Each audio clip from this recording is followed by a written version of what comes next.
It's a Wednesday afternoon at Wembley Arena, but a Wednesday afternoon like no other.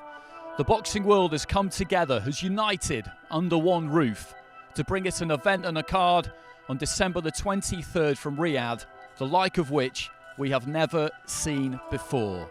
The day of reckoning is upon us. There's going to be winners and losers. The winners hopefully will wind up fighting each other. I'm sure they will. And the big prize at the end is when Tyson Fury and Usyk get it on. They'll be looking towards that because they'll want to be the guy that's fighting the winner of that. So this is a big story all the way through, and it's going to be it's such a fabulous event and a great time for boxing because the fans, the ones who count, the fans are getting what they've always asking for, which are the big fights. And out of this fight, we've got especially the two joint main events. If the two guys come through, there's nothing to stop that from happening. In addition to this historical moment for world boxing, all under the vision of His Excellency, 16 fighters across all of these fights, in addition to the Queensberry and Gold Star and the 12 co-promoters in this event. This is historical. It is a game changer. And you know what changed the game? The first fight we did opening Riyadh season. That was the key to the door. That has changed the whole face of boxing, and this could be the norm, and I believe it will be the norm. We're going to see these great fights. We're seeing people, all like-minded, working together now. We're all working together to make these fights happen. And you know why we're doing it?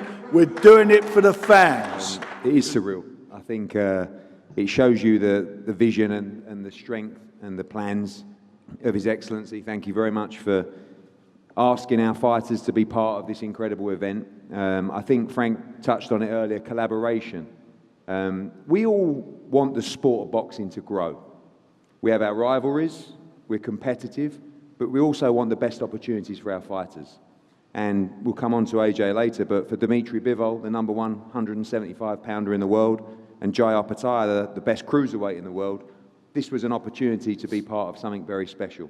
I've never seen a card come together at speed like this, and thank you to, of course, His Excellency, but also to George Warren, to Spencer, and the teams at Queensberry and Matchroom that work very quickly to make these fights happen. And it just shows you when you want to make fights, when you have a vision, when it is in the best interest of the fighters, we can get it done. So I think it's refreshing to see the change, perhaps, in the way boxing works here today. And I think the event on December 23rd is the best event I've ever seen in the sport of boxing. Jarrell, I've just got one more for you because you have a kind of hostility with a number of heavyweights. I've seen recent things with Deontay Wilder. Of course, you were scheduled at one point to fight Anthony Joshua.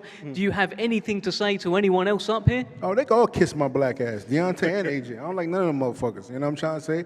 But one thing I can tell you is that after I finish with Dubois, I definitely want Manuel Chark because he got that belt. Them dudes got losses, and there ain't nothing over there for them belts right now. But I tell you one thing, though, we all know for a fact that AJ don't want no smoke with Deontay. Shut the fuck up. And even though... Start with me, you know. Even though... Yeah. Miller, don't start with me. You know I'll come over there and slap you, and I see you brought your mum here again. Kick your ass last time. I see you brought your mum here again because you need a rent paid. Boy, shut up. You're not built like that. But like I was saying, we all know that AJ don't want no smoke with Deontay. As much as I don't like Deontay, I know Deontay will put that motherfucker in the grave. So I'll make it easy for you. Either you can fight Deontay and go to the grave, or fight me and go to the hospital. Either way, you can get your ass whooped. So pick your poison.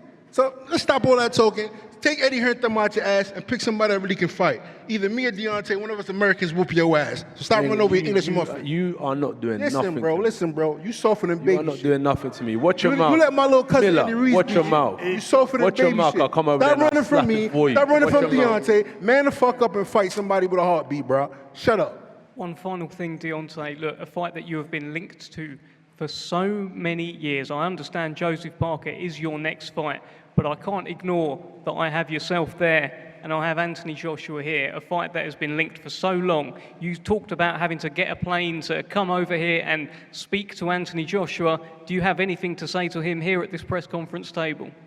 You know, it's good to be in the same room with him, to see him face to face, you know. It's been a long time coming. I wish you nothing but the best, bro.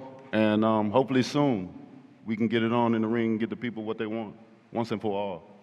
But I wish you nothing but the best. even if it doesn't happen. But I believe it's going to happen. I believe it will. It's about that time. But even if it don't, I wish you nothing but the best, nothing less. They're on the same card, not fighting each other. What are your initial thoughts on that? The business of boxing took over as far as that aspect is concerned, but at the same time, they're trying to give the world, you could say the promoters and Your Excellency is even trying to give the world, you can say, a taste of what's coming. And what's coming is the biggest fights in the heavyweight division. This is, in my opinion, a very marquee second starter following the Fury and Gano. So people could look forward to, first things first, these guys, we have to handle Parker. Josh will have to handle Wilder, and then we could talk about really seeing for a fact Deontay Wilder knocking Anthony Joshua out. That got quite interesting, didn't it?